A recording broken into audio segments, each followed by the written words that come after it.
ওটা শফিক না? হ্যাঁ হ্যাঁ, তাই তো মনে হচ্ছে। আল্লাহ গো, দিন দুপুরে কি বিপদ! হ্যাঁ, আমাকে লুকাইতে হবে। সাহিল ভাই, সর্বনাশ করিছে, যেখানে বাঘের ভয় সেখানেই সন্দেহ হয়। না না, ভয় পেলে চলবে না। এই শালা যতই চেষ্টা করুক, ঈদের দাওয়াত আমাকে দেবো না। কি ব্যাপার ভাই? কতদিন হয়ে গেল, তোমাকে তো আর দেখাই যায় না। দেখা যায় না রে শালা, তোকে আমি দেখা দিইনি। আজ আমার কপালটাই খারাপ ছিল। কি বিড়বিড় করছো? ও কিছু না, এখন আমি আছি ভাই, পরে দেখা করবো। আরে ভাই, সামনে ঈদ, ঈদের দাওয়াত না নিয়ে চলে যাবি? এ কি একটু বলে কি রে? এ করবি ঈদের দাওয়াত? ঈদের দিন নিজে তো জোর করে পরের বাড়িতে বাড়িতে ঘুরি, গান্ডে পান্ডে গিলি আসে। এই তখন থেকে দেখছি মুখের ভিতর বিড়বিড় করছি, দাওয়াত নিবি নি? তুই দাওয়াত দিবি? কেন, তোর কি মনে হয় শফিক কিপ্টি? ঈদের দিন প্রতিবাসী থেকে দাওয়াত দেবো না এমন ছোট মন এই শফিকের নাই। শোন, ঈদের দিন দুপুরে আমি তোর বাড়ি চলে আসবো, আর তুই রাতে আমার বাড়ি চলে আসবি, তোর দাওয়াত থাকলো। এই দুপুরে আমার বাড়িতে চলে আসবে মানে? আমি তোকে দাওয়াত দিয়েছি নাকি? আরে ভাইয়ের বাড়ি খাবো তো দাওয়াত লাগে নাকি?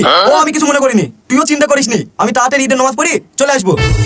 এ তো দেখছি বিশাল লজ্জাহীন মানুষ, নিজে নিজে দাওয়াত দিয়েছে।